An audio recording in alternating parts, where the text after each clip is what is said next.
So you've been watching anime for a while now, and those cliffhangers are driving you absolutely crazy. You finish an episode, and suddenly you're Googling whether there's a second season coming, only to find out it might take years. Sound familiar? Well, here's the thing. You don't have to wait. The source material is right there waiting for you to dive in. Let me tell you about the incredible world of manga and manhwa and how they can completely transform your anime experience. Think of it this way. You know that feeling when you discover a new restaurant and realize you've been missing out on amazing food your whole life? That's exactly what happens when anime fans discover reading. Now, if you're thinking about starting with manga, here's my golden rule. Pick something you already watched. I know it sounds backwards, but trust me on this.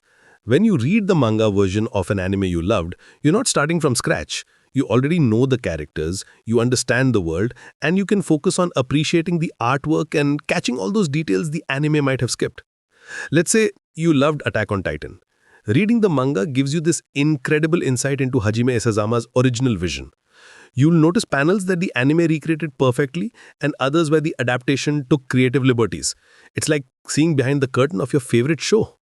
Plus, manga often has more content, side stories, character development, and plot points that didn't make it to the screen due to time constraints. The same goes for series like Demon Slayer or My Hero Academia. The manga versions are packed with extra details, internal monologues, and sometimes even different pacing that can give you a fresh perspective on stories you thought you knew completely. But here's where things get really exciting. Manhwa. If you haven't explored Korean comics yet, you're in for a treat. The art style is often more detailed and colorful than traditional manga, and the storytelling approaches are refreshingly different. Let me recommend some absolute gems to get you started. First up is Her Summon.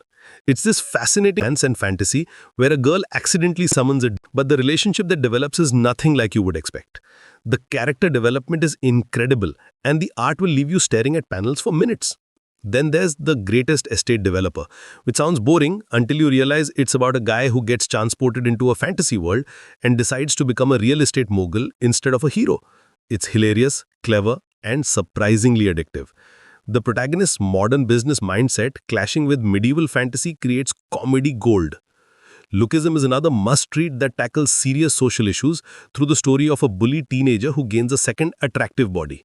It starts as a typical transformation story, but evolves into something much deeper, exploring themes of appearance, society, and self-worth with remarkable maturity. And if you want something that'll hit you right in the feelings, try No Home. It follows homeless teenagers trying to survive, and it's one of the most emotionally powerful stories I've ever read. The art perfectly captures both the harsh reality and the small moments of hope that keep these characters going. The beautiful thing about manhwa is that many are available in full color and are designed to be read on digital devices.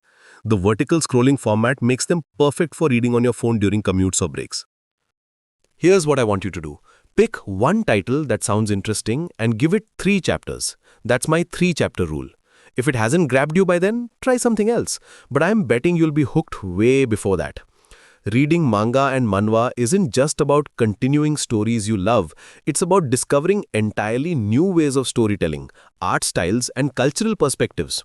You'll find genres and themes that anime rarely explores, and you'll develop an appreciation for the medium that created so many of your favorite shows.